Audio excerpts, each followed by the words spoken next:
yeah. Africa is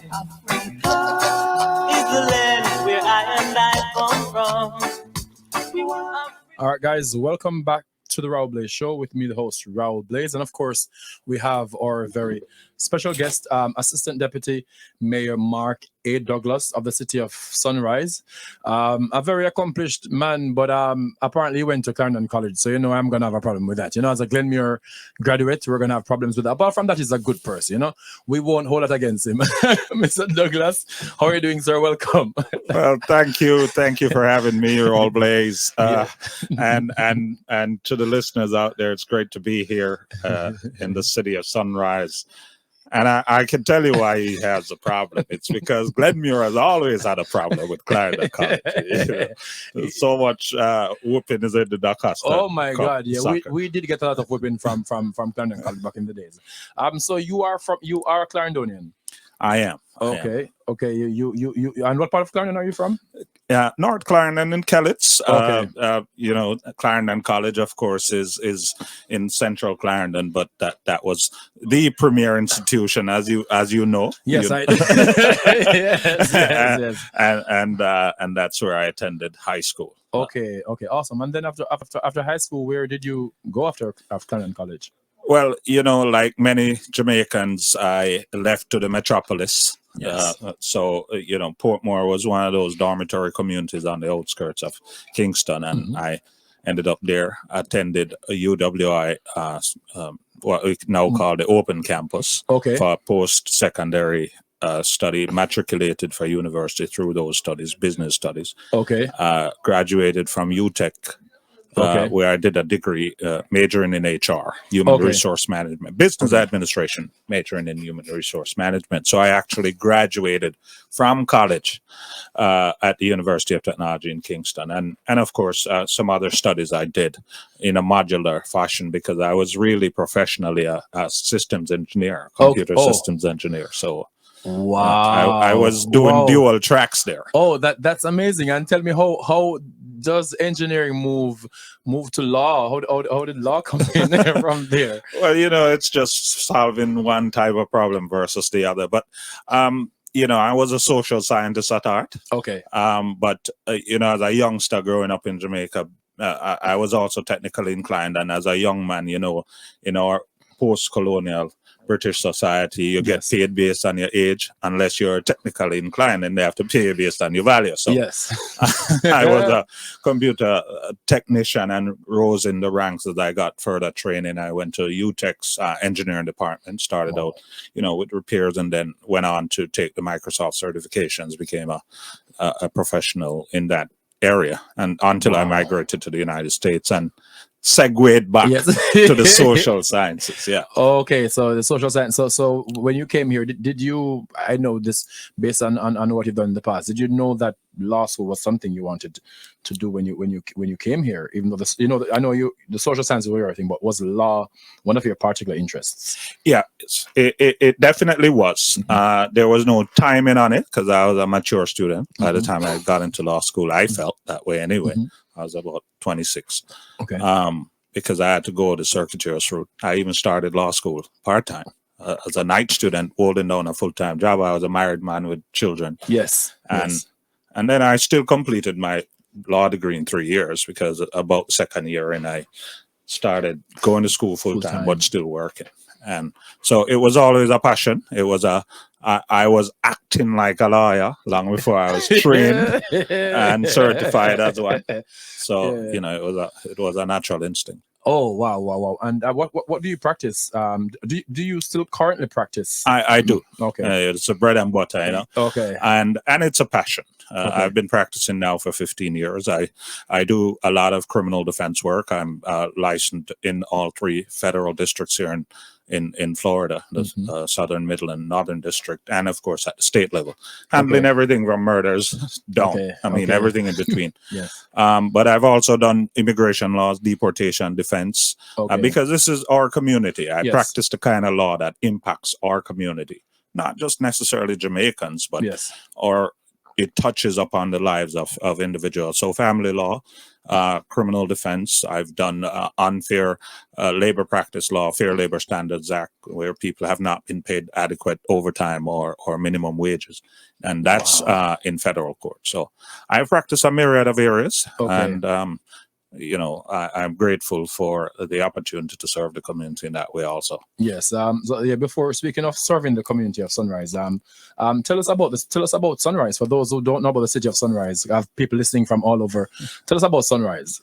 Well, Sunrise is one of 31 cities in Broward County, which for Broward County, Fort Lauderdale would probably be the city that most people would be familiar with. Yes. In terms of where it's located. So Fort Lauderdale is where the county seat is located, but Sunrise, and that's east, close to the beach. Yes. The beaches are east for us. Yes. And Sunrise is on the opposite end of Broward County as you go west. So we're up against the Everglades. Yes. And so we are West Broward. And in fact, Broward County is proposing to build out in Sunrise, downtown West Broward. So we are not just geographically west, but we are the center of the western part of Broward County, and we are the 5th largest city in the county. But I'd say we box above our weight class. We are a significant economic development powerhouse here. We house the largest arena in the state of Florida. We house the largest outlet mall in the United States, which is 25 million visitors, Sawgrass Mills Mall. Wow. So that arena has, of course, attracted anybody who's anybody. Yes. And every presidential candidate and president in the last 20 years or so. Yes. But of course, the Florida Panthers play there as their home. We are a significant city here in Broward County, so we're 8 miles due west of Fort Lauderdale. Wow. Okay. Awesome, guys. You see, I'm getting a lesson in geography also. So yes. So tell me about when did you get into representing Sunrise or representing anywhere in official capacity, and what was the step like getting there to representation? Well, we have a participative type of government, and even beneath the commissioners, you had advisory boards. That provides us a significant role in the government, because they have these different areas that they have advisory boards that receive information and provide recommendations to the commissioners. Okay. I served on a number of those. I started out serving community associations. I was the president, still is the president. I can't seem to give it up, of a condo association that I lived in. And the people appreciated my input, and I've been the president, and they continue to want me to do it, even though I have so much more to do. Yes. But I served on 3 of the city advisory boards prior to running for office. And those, I suppose you could say, are official capacities, because they did impact. I chaired the Bicycle and Pedestrian Advisory Board, for example, and during my chairmanship, we had created a master plan that is now guiding the development of bicycle and pedestrian infrastructure in the city, whether it's the widening of pathways, making safer crosswalks, creating bicycle lanes. And so that was my first sojourn into city government. But then after having served on 3 of those boards for a number of years, I then ran for office in 2016. Okay. All right, guys, we're here with Assistant Deputy Mayor of Sunrise, Mark A. Douglas. I almost said Mark T. Douglas because of Douglas. And we're going to go for a quick break. And when we come back, we'll talk more about the city of Sunrise and more about the man himself. He wears many hats, and we're going to talk about some of those hats and also get into more detail about what the city of Sunrise offers if you plan to visit or if you live in Sunrise. Okay, so if you have questions, of course, I'm going to give you the number. And of course, I'm going to tell you how you can win a nice little package courtesy of Tasty Cheese. All right, stay tuned. All right, guys, welcome back to the Raul Blaze Show. I'm here with Assistant Deputy Mayor of Sunrise, Mark A. Douglas, and I need to remind you guys of something. If you guys purchase a 2.2 pound canned cheese, right? Tasty cheese, and send us the receipt. Of course, the WhatsApp number is 954-289-8589. can you put up the WhatsApp number for me, guys? If in the studio, I think it's +1. Yes, the WhatsApp number is 954-621-3660. 954-621-3660. So if you're here in Miramar, if you're here in South Florida, Sunrise, Plantation, Miramar, and any of these places, you can send, if you purchase the cheese, the 2.2 pound of tasty cheese, send us a receipt of your purchase, and we have a gift for you. Let me show you what's inside the gift package. So of course you're gonna get you're gonna get, I see what's in there. You're gonna have some seasoning, right? You see it's nice and fancy, Simon. Hold on, I got it for you guys. I got it. Oh Lord. Basically, guys, gonna get bun, gonna get cheese, gonna get some seasoning, gonna get peanut punch. Okay, that's what's inside here. I can't open it right now, you understand? But that's what's inside here. So if you buy the cheese, and you can get it at Broward Meats, you can get it at I would say Bravo also, Presidente, and anywhere you can find Jamaican products. Of course, you can buy the 2.2 pounds of cheese, and you can send us the receipt, right? Send us the receipt at +954 621 3660 954 621 3660 to win this courtesy package of Tasty. All right, we're back with Mr. Mayor. We're talking about the city of Sunrise. So what was your first Deputy Mayor, what was your first role you had in terms of representation in Sunrise?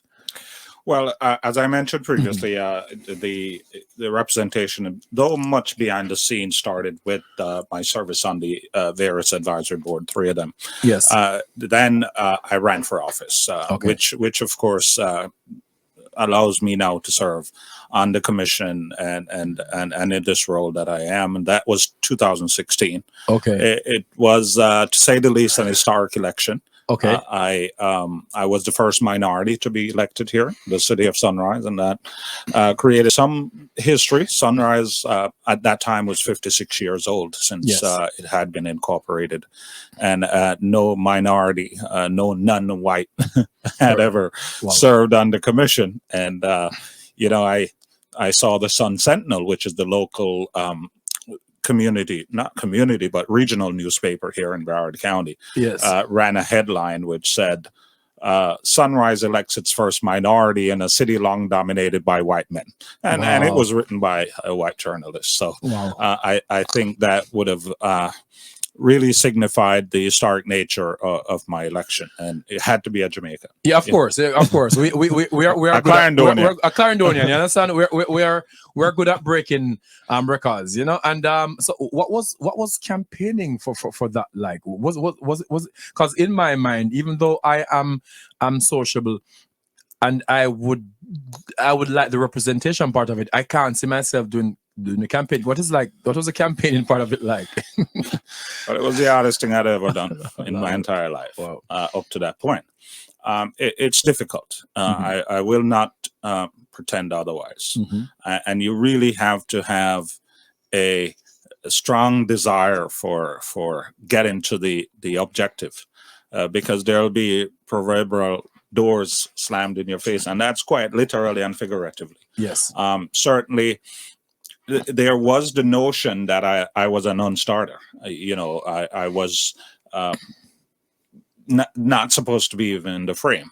My opponents had been endorsed by the fire union, the police union, the general union, the congressmen, congresswomen, the county commissioners, and the state representatives, and everybody and their mother. Yes. And of course, there were another individual in that election that had served as a police officer in the city for 20 plus years. And so I did not have the contacts, the resources. And so you had to overcome this notion that you're not supposed to be running. Yes. And the notion in people's minds that they would be wasting a vote on you. Yes. And of course, the fact of not having, for those same reasons, not being able to raise funds as aggressively as some others. So you really had to use every resource that you could find, and friends and family, volunteers. Yes. But certainly it takes cash to care. Yes. And, I had to dig deep into my own resources. Yes. There were family members and others that contributed, but it took more of a Weiqi or Go type of process, more so than a chess one, because I didn't have the resources to practice the attrition game. Yes. I had to use the least resource to conquer the most territory, so to speak, which is kind of Chinese warfare. So yes, that was my approach, and thankfully there were members of the community who believed in the message that I brought, and the experience, the competence, the integrity that I promised, that I had carried forward through my profession, and people came on board. It was like selling records out of your car trunk at first. Yes. And then you gathered some momentum, and I had a conversation with God and said, listen, look, show me a burning bush. Yes. yes. And if this is not what you want me to do, show me. And I didn't see a burning bush, but I felt more and more doors were being opened, and I felt there was a momentum, and it brought me over the line. In fact, there are 32 voting precincts. It's a big city. It's 100,000 residents. Wow. 32 precincts that you have to cover. Wow. We are at large, so you don't have tiny carved out districts. You have to reach out to all the voters in a general election. There's over 70,000 people on the voter roll. Wow. And I won in all 32 precincts. Wow. I carried every single one. Wow, not only did you win, but you won all. You won all 32, wow. and had That's more amazing. votes than my other two opponents combined. That's amazing. So it was a significant message of change. And I'm sure they thought that maybe they didn't have to work so hard. Whenever people are funded more and there's an underdog, they don't believe that that person has a chance at all. Well, you know what? They worked hard. They had the backing. Not only were they financially more prepared, but they had, like, when the firefighter union and the police union and those, they not only give you money, but they come out and stomp for you and work at the polls and put up your signs and take them down during the hurricanes and do all. So they put bodies behind it, and so you have to find your own resources. I was up there taking down the signs myself and putting them up myself and digging post holes and doing everything. I had to put the groundwork in myself. Oh. And what were some of the things you ran on that you think separated you from your competition? Well, I mentioned some, and they're not just buzzwords, but they reflect my position. And I my campaign posters actually said integrity, competence, and experience. And I think those captured what I was suggesting to voters that are the reasons to vote for me, because I, as an attorney and as an officer of the court, and my track record had shown a history of integrity in terms of my conduct. Yes. That translated to competence. I had, again, a history of competence in delivering. Yes. That was objective and that everyone could see. Yes. And I had the experience. At that time, I had practiced law for 10 years. I had served on a number of different advisory boards and served in my local community, which my community had 3,500 residents. I mean, it was a significant community, and for them to entrust you with that leadership too, it's a training ground. Yes. I was a union president when I worked in Jamaica at the University of Technology, UTech, which I also studied, and I went to school there part-time, but I also was an employee there. So I had been involved in leadership for a very long time. Yes, guys. If you're joining me, I'm here with Assistant Deputy Mayor Mark A. Douglas here in Sunrise, and let me see some of the comments here. Paul from Sunrise says, "Good evening, Deputy Mayor Mark A. Douglas. Let me see. If you're fed up with boring mornings, here are 10 ways to make the start of the day small celebration." Okay, I don't know what that is. Wake up at this person is giving us tips on how to have a great day. And somebody said, well, big up yourself, Mr. Assistant Deputy Mayor. All right, so we have people in Sunrise actually commenting here, and also on Instagram. I see people. There are people in the area here on Instagram and YouTube and on not Spotify, but the app right here, guys. Stay tuned. We're gonna come back with more conversation, more questions. Of course, you can call and ask questions, and we are giving away. If you can call, not if you can take a picture of a 2.2 pounds of tasty cheese. Of course, you wouldn't be able to buy it within the next 15 minutes when the show finish. But if you have one at home, if you save a receipt, people like me who don't save my receipt, I could never enter. You understand? But if you save your receipt, or when we next week also, the prize will still be here, so you can buy it this weekend and send the picture of the receipt to us here on the Raul Blaze Show on Streaminn HUBB Radio. We'll be back, and when we come back, we'll talk more about Sunrise, and we have some more questions. And you can also call us here, 954-289-8589, extension 203, 954-289-8589, extension 203. And if you're calling from outside North America, the number is +1 954-621-3660, 954-621-3660. We'll be right back. All right, guys, welcome to our final 15 minutes on the show. We had a very wonderful show. We're still having a great show with Assistant Deputy Mayor Mark A. Douglas here in Sunrise. And we're talking everything Sunrise. If you're here in Sunrise, make sure you pop your questions right here. Mr. Assistant Deputy Mayor, what about, so what are some of the things you are currently, projects you're currently working on here in the city of Sunrise that people in Sunrise should know about? Well, you know, there is so much going on here in Sunrise. I mentioned earlier that you know, we are an economic development powerhouse. It is a significant role of oversight. Our budget is $500 million annually, and we also have a massive infrastructure, utility infrastructure. We have massive water treatment systems that serve not just Sunrise, but all of Weston buys water from Sunrise. 60% of Dayview, which is a larger city than us, buys their water from Sunrise, and we own that infrastructure. We have a massive park and recreation infrastructure, and many who have been driving around the community will see these new parks that are being built. We are attracting new hospitals that were recently announced, Baptist and Broward General. And of course, we know we are just coming out of COVID, but the last 2 years, we've really spent a lot of time managing the COVID and managing the delivery of services related to COVID, feeding our community, providing utility waivers for people that may be past due. So the role is really a huge oversight one because it's big business. And at the same time, we have a full-service police department. We have a full-service Class A fire rescue department. And I mentioned we have 20 million visitors who come to the Sawgrass Mall every year. We are known to have the second largest tourist attraction behind Disney because of all the millions of people that pass through here.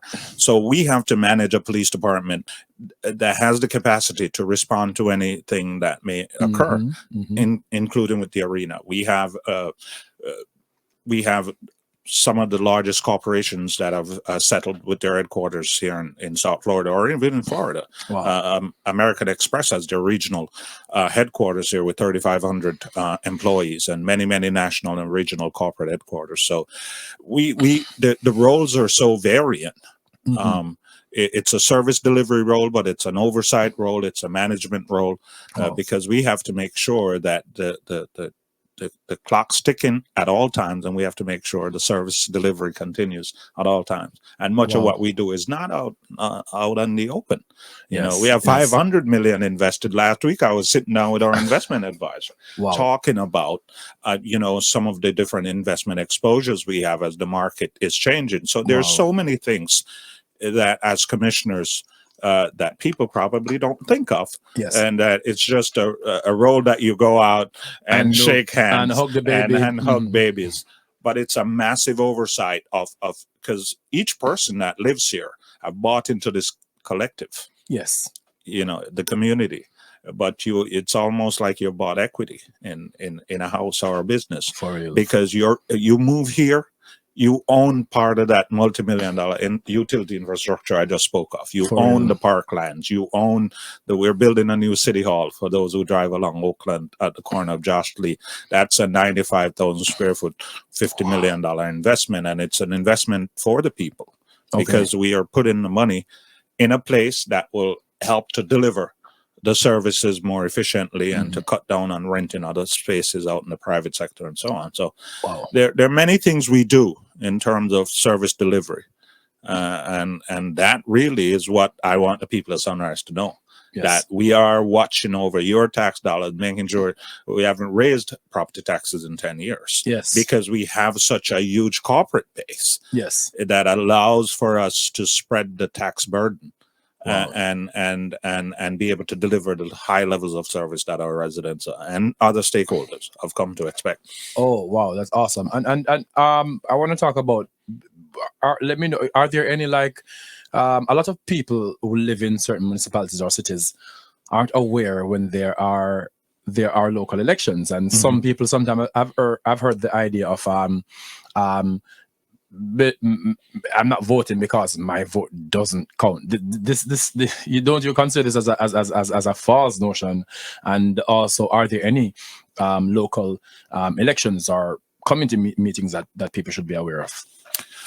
Well, this year is an election year. We call them the midterm elections, but they're as important as the ones that come around during the presidential cycle, because local government is where the rubber hits the road. These are the people that are really affecting your lives on a day-to-day basis, whether it's the clerk of the court or the judges in particular, who are the ones that dispense justice, so to speak. Play referee, but the referee can sometimes play on the other side, of course, as we know in sports. So it is critical, the type of judges that we're electing. It's critical. The state attorneys, the public defenders, the sheriffs, and or local elected officials or city commissioners. They're the ones who decide on what frequency your garbage gets picked up. Whether you have a park that's clean and safe, whether you have clean water, you're getting boil water orders every other week because they've not invested in the infrastructure. They are the ones that come down on you like a fog regarding code enforcement issues or not, and keep our communities safe. So these elections are very, very important. And for us who live in the local community and may have followed the last election, Dale Holness, one of our former county commissioners, former mayor, who ran for Alcee Hastings' seat in the last congressional race, lost by 5 votes. And that is a clear indication of the importance of each vote in our system. Andrew Gillum, who had ran for governor, lost by 34,000 votes. And it might sound like a lot, but in a percentage-wise, for those who wanted to send a Democratic governor to the state house, 34,000 votes were asleep right here in Broward County. It could have been picked up in one corner of Broward County. So a lot of times people sleep it out.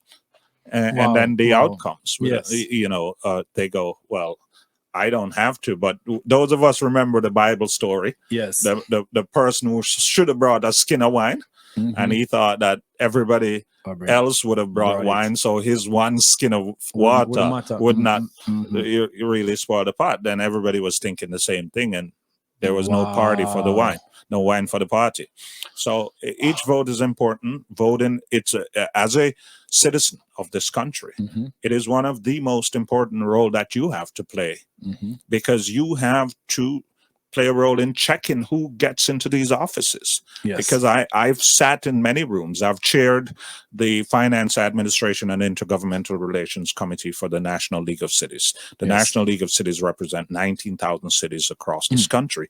I sat on the board and chaired one of their most important advisory committees, a congressional committee. And I've sat in rooms and see how one individual can change the outcomes for so many people, and on a national level and on a local level. And so it is critical that you have people in that room making decisions on your behalf that has the temperament and also the right place from which they're coming as they're making these decisions. So you can't sleep it out, because they can impact your life in a very significant way. Wow. And where can people find information on the City of Sunrise, and where can people contact you if they need to do so? Well, with social media, of course, Yes. we are involved on all of the platforms. Even if I give you a URL, sunrisefl.gov, which is our main website URL, we have. It's easy to Google. Yes, yes, it is. Without that, that's free advertising there, Google. But it's a euphemism for going on the internet, doing a search, and you will be able to find many different platforms, specialized platforms, along with our main platforms, from which you can get all kinds of information about the service delivery. What are some of the opportunities that exist for you to be a vendor with us? What are some of the opportunities for you to get grants from the city? We have homeowners rehabilitation grants. We have grants related to people who have specific needs that we can meet, and there are all kinds of information about ways that you can participate in local government and let your voices be heard, because it's the squeaky wheel. It's the squeaky wheel that gets the grease. For real. And for as far as contact, in the same manner, but mdouglas@sunrisefl.gov is my email address. I can be reached again on Google. Yes. You're not hidden in this community and in this time. You really are, whether you like it or not, out there for the world to see you. Yes. And anything else you'd like to tell our viewers or listeners? Well, I'm going to continue as a local official that's elected, and also as somebody who is involved in serving the community as a legal practitioner. I'm going to continue to encourage our people to participate. Let your voices be heard. Show up. Let those that are making decisions see that you are engaged. And historically, it has been the engagement that has steered political leaders in terms of where they need to be laying their heads. They know who vote. Yes, they can. Every politician worth their salt can scrutinize the voter list and tell you who is a super voter, who has voted in the last 3 elections consecutively, and so on. And it's not a random reason why they knock on your door. And if you reach out to them while they're in service, they're going to respond. Because they know you are engaged. So this is, I don't know if it's not a trick. If you send an email to me, any resident who send an email directly to me and say, I have a pothole in front of my door, or a tree is hanging over my roof, or whatever it is, and I forward that on, it's gonna get acted on. Yes. So be engaged. And this is the best way to ensure that your voices are heard and that you can impact the decision-making process. Wow, sir. Assistant Deputy Mayor, thank you so much for being here with us. And of course, you know where we are now. So if there's anything you need, whenever you need to speak with the people of Sunrise or anywhere in the world, please make Streaming Hub be your one-stop shop. Okay. Thank you, sir, and thank you for having me. Thank you to you and your crew for the role that you guys are playing and delivering information to our community that is helpful and that meets their needs. So great role. Thank you. Thank you so much. All right, guys. That's it for me today, guys. Thanks for joining me, and see you next Tuesday on the Raul Show. All right.